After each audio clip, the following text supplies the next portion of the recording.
The next step in the process of starting your own business is going to be initiating your web presence. Your web presence is very, very important. It's not just about design. I think too often people see websites as these beautiful, tributes to their company, and they look pretty and it has nifty information on it, but it doesn't have anything that the client really needs to look at, maybe a phone number. But you want to give that person who finds your site a compelling reason to come see you. So ask yourself before you even talk to your designer, what is it you want your website to do? Do you want that person to make an appointment? Do you want them to read information about your company, the history? Do you want to talk about your philosophy? Do you want them to buy something from you? Do you want them to come to a free class that you're offering about the benefits of massage that will lead to people making appointments? Do you want them to buy certificates for the holidays? What do you want them to do? And once you know what that is, it's going to be easier for you to develop that website. You want to make sure it's easy also to be viewable by mobile devices. Just this year in 2015, Google said two things that were very important.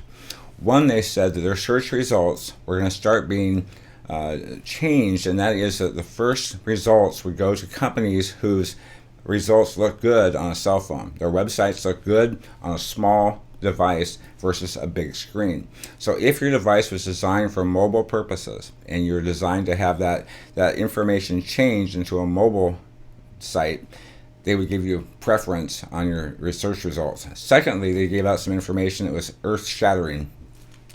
For the first time in internet history, the number of people searching from a mobile device versus a desktop device changed. And now most people are searching from a mobile device. So if most people are searching from a mobile device and Google punishes you for not having a mobile-ready website, you're going to lose out. So all your money and time spent in developing a website is wasted if you don't have a site that's designed for mobile purposes. So look into that. There's a number of great tools out there. Again, if I could tell you what I like, but the software is changing very rapidly.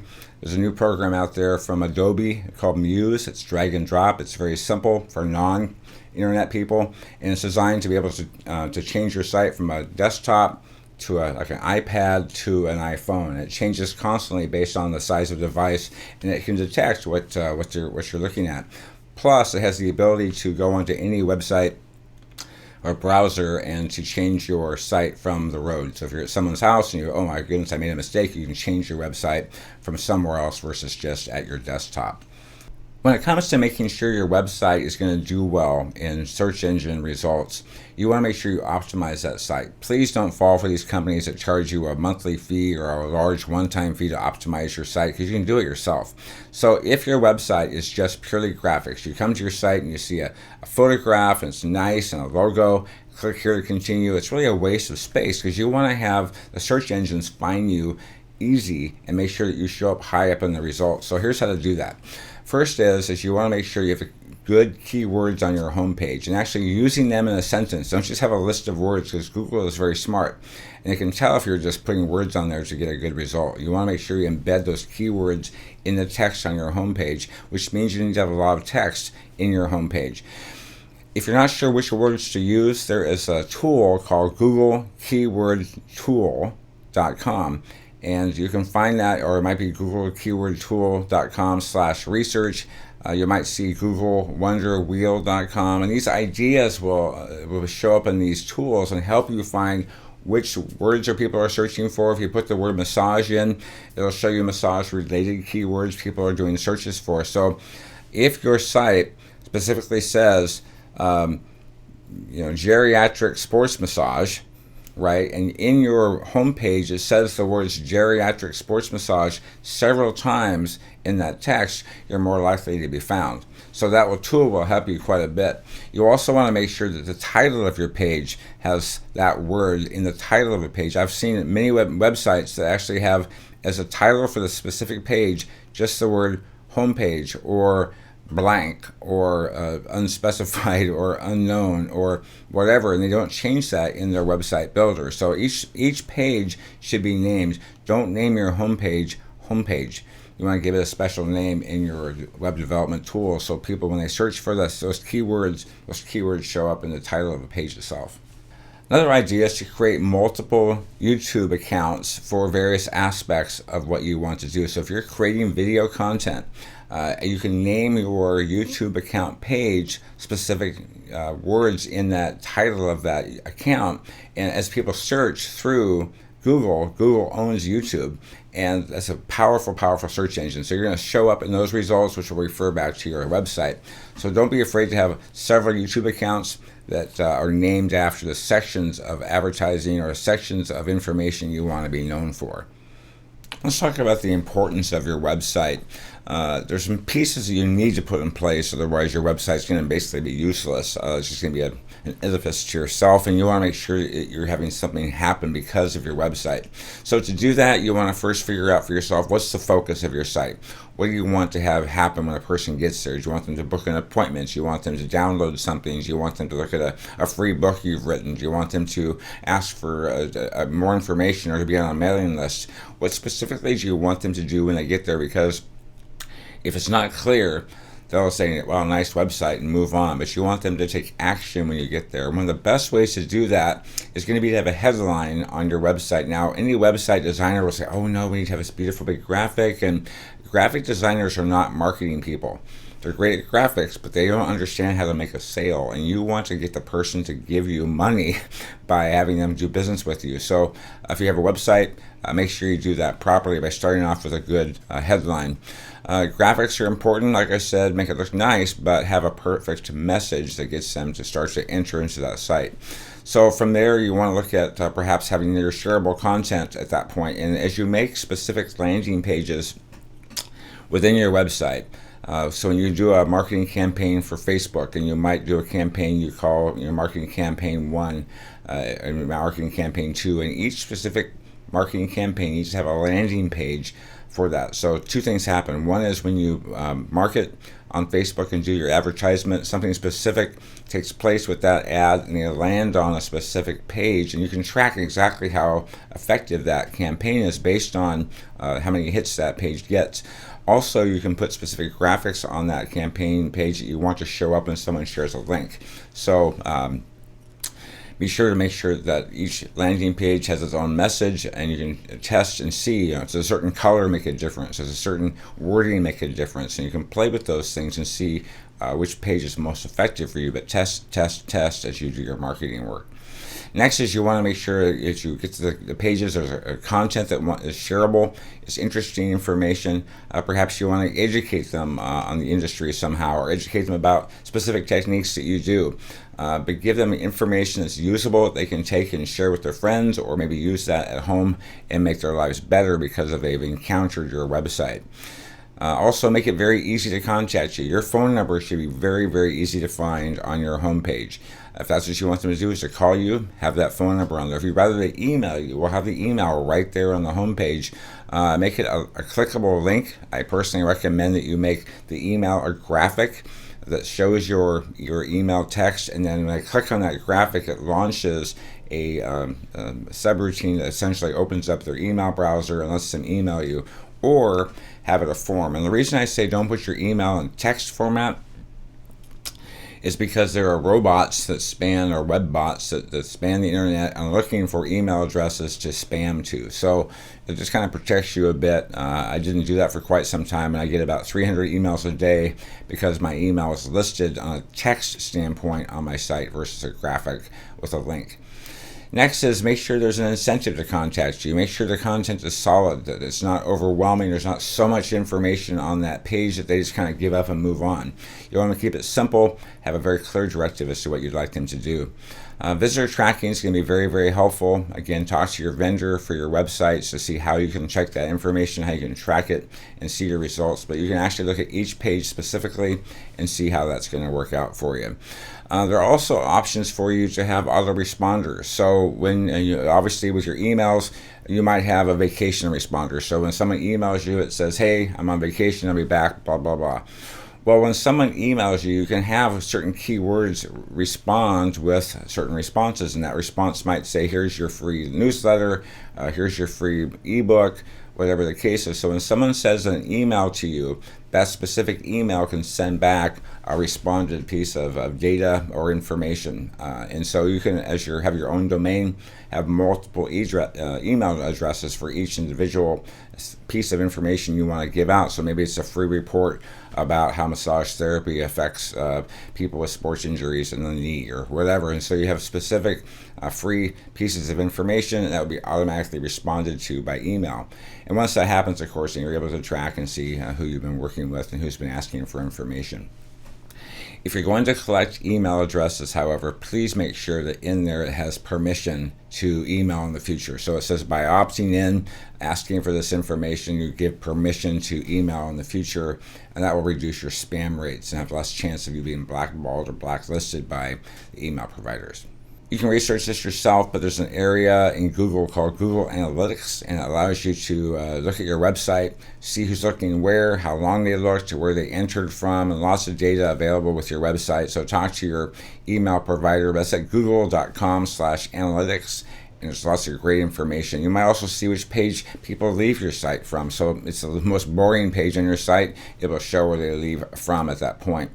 You also want to keep it fresh. You got to change the content on a regular basis and realize that when you save that page on your web domain, it has a freshness date. And the Google and Bing, those companies, when they're researching your site, they know exactly how old the information is. And if your information is stagnant and not changing, it will drop down in the results and get worse and worse and worse. So stay fresh, keep updating the content. You can also offer updated podcast or video feeds. There's a company called Ustream.tv. It's a great company to work with. Perhaps try that. Don't copy text from other sites, or don't even copy text from page to page. If Google sees that you are copying content from another site that's been up already, they may actually block your site from showing up in the results. So don't copy information from other sites and make a duplicate information, because that will cause your website to not be seen and actually be penalized in search results. Also, if you have a storefront or a specific location that people come to for massage, you're not working out of your house, you can use Google Local and be able to put your information on the Google map. It will have a chance for you to put your hours in there, information about your place that you have, photographs, maybe some kind of special offer that if they come in for massage, they get a free whatever. Again, I don't recommend discounting, but that's a great place to have free advertising embedded in the Google Local, and it will show you exactly the instructions online of how to do that. So take advantage of having yourself on their maps with bonus information. It's absolutely free, and Google wants you to have your information on there because it makes their site more valuable for them to sell advertising. What people are most searching for is going to be changing from time to time. So I could tell you, make sure you put these topics on your site, and that changes. So if you want to find out what people are searching for today, go to google.com/trends, and that information will tell you exactly what topics people are looking for, what keywords people are searching for today, and use that information to make your site more relevant and include those words on your homepage. Change how you write your homepage from time to time so the most relevant topic buzzwords and keywords are going to show up in search results. To search for links to your webpage to see who's linking to you, you can put links in the web address.com, for example, and it will show you all the people who are linking to your website. You might want to thank them, you might want to return the favor with links to their page, but it shows you if someone who was linking to you no longer is. You might want to give them a call and say, hey, how can we get my links back up on your page? But the more companies link to you, the better. Also, the better quality of links to you, the better. So if ABC News is linking to you, that's much better from a link source as some small business in your city who no one's ever heard of. Also, when using that, make sure that whenever you link to someone's site, you tell your web designer, or if you're doing it yourself, to have the _blank command. And what that does is, it doesn't just jump off your website, but it opens up a new browser window and keeps your website open on their screen, allowing them to jump to another site, opening up a different browser instance, and not actually leaving your site entirely. So make sure you use that _blank command. People talk about meta tags and how important they are for search engine optimization. Honestly, they're not as important as they used to be. So people would have a website about a topic, and to get people to come to their site, they would use words in the meta tags that really weren't about their site, but it would get search engines to be fooled into finding them. And Google and Bing, those companies are kind of onto you for doing that. There is some interesting ways to get them to look at your source code and find you in different ways, but besides the keywords, you also can use their photographs. So when you have a description in your pictures on your site, you can have what's called alt text, and have whoever's ever doing your web design put words in that photograph description, so people who are have vision problems, their computer will read to them what that picture is about. So sometimes the default is attractive picture or beautiful picture. Now it's going to say information about your site, which is searchable by the search engine. So it's kind of trickery, but you also can use that description of photographs embedded with each image you have. The alt text can be searchable by search engines and help find your site. Again, the title of your site is very important. If you're looking for how to make chicken noodle soup and your website page is titled how to make chicken noodle soup, besides the content of your page, that title is very, very important in search engines. So again, don't have the word homepage, don't have the word recipes or whatever you want to have for your site. Make sure that title of that page is unique, and it's going to show up better in search engines if it's uniquely named and more appropriate for the content of what's going to be in there.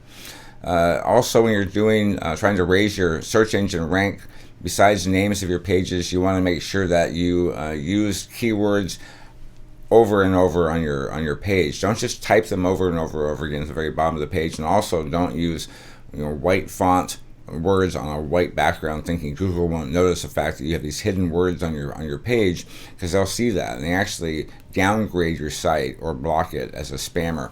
So I've seen that before, where someone has a web page, the very bottom of the page they'll say over and over and over keywords like sports massage, sports massage, sports massage, and it has white text on a white background, so you can't see it unless you drag your cursor over it and highlight the words. So don't do that. You'll be considered a spammer by doing that, and Google and Bing will both ignore your site from that standpoint. But make sure you include any keywords in a narrative form or format so people can read the information and see those words occur over and over again throughout the body of text. When the time comes to submit your information to websites, you want to first start off with having a good description, maybe a paragraph long about your business. Make it something that's going to be relevant for the next couple of years in that paragraph description. So write that information, and then when you go to submit your URL data to the search engines, they'll ask you sometimes for a description. All you have to do is go onto the various search engines like Google and type in the word submit URL, and you'll find a link for how to give them your website to search. Go into Bing, do the same thing. And if you have specific information that you want to upload, certain pages, give that also. But as soon as you have uploaded your main domain name, the search engines will go through and spider and look for every possible link that you have from page to page to page, and they'll find all of your information. But submit your main homepage to them. That's the most important part. I would suggest also you have a frequently asked questions or a FAQ page about the profession, for example, or about your business. So when people constantly call you up and they say, wow, do you offer this kind of massage? Maybe you'll have a frequently asked question page that addresses those common questions. That makes it simpler for your clientele. You might want to have maybe helpful tools that people want to use. So like there's a loan calculator for mortgages that Bankrate.com has. If you want to calculate a mortgage and play with the interest rates, it's a nice tool. I'm not sure what tool you might want to have for your site, but any usable tool is going to help your clients. Make sure you have things like that available on your site so people want to link to that and make your site become more relevant. You might want to also have an opt-in for updated newsletters or an e-zine type of a thing where you have a constant updated email to folks and have a site that has new information, so that all the information is not going to be in the email, but you'll send out emails that will link back to a larger bit of information on your website and encourage them to come to your site versus encourage them just looking at emails. If you want to have information on your site that's going to be like an updated blog, or you're doing a newsletter online, make sure you have people's permission to send them an email about that information. So don't just send out a newsletter completely in the email, but have maybe topics by paragraph, have a quick link of each paragraph back to your website. So if they want more information or have the words read more, it launches them back to your website, because you want to get them into your site versus just reading emails. So make sure your content is not 100% embedded in any email you send out. Give more of a tease and draw them back to your site. You want to look at possibilities of using pay-per-click opportunities, and that's ways to advertise on Facebook or on Google if you want to do that. And it's more of a bid process, and those sites will explain how they work. But you might say, well, I'm willing to pay up to 75 cents for each time someone clicks on my link when it shows up on the side. So it's a bit scary, but when you have on your Facebook page a key term like massage therapy, so you've written a post about massage therapy, surprisingly, advertisements on your right-hand side or left-hand side, depending on what browser you have, you'll see advertisements from companies about massage. Or if you have a comment about your Ford Mustang, sure enough, you'll see advertisements pop up about Ford Mustangs. So if you want to take advantage of that and you want to spend money to bring people to your site or to your business, and it's relevant for you and it makes sense, you can go onto Facebook and you can pay for very specific people. You can say, I want people who are only within a certain number of miles from your city. You can have only female or male. You can have a certain income brackets. You can have they're interested in certain topics, and you can advertise to very specific groups of people through that. And you don't pay a dime until they click on it. Or with Facebook, they'll have it where you actually pay by the impressions, the number of people who see that pop up. So there's different ways to do it. Just go ahead and read the information on the websites from Google and from Facebook. But pay-per-clicks can be very expensive, and you can set yourself a budget per day. But watch out, make sure they are effective, and check it. And if it doesn't make sense for you, stop right away. Otherwise, you'll bring up lots of dollars in advertising costs you didn't have to spend.